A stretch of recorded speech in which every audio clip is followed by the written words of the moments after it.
வெட்டு வெட்டு வெட்டு. Happy birthday.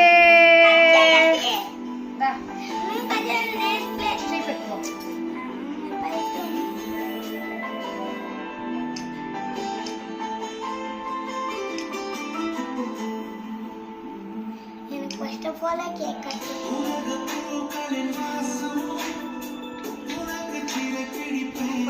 கேக் பண்ணுவாங்க.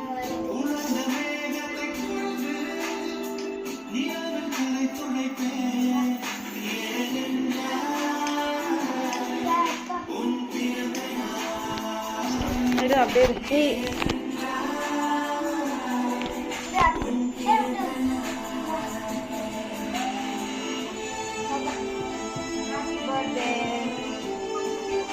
போட்டு விட என்கேஜ்மெண்ட் பண்ணிக்கலாம்.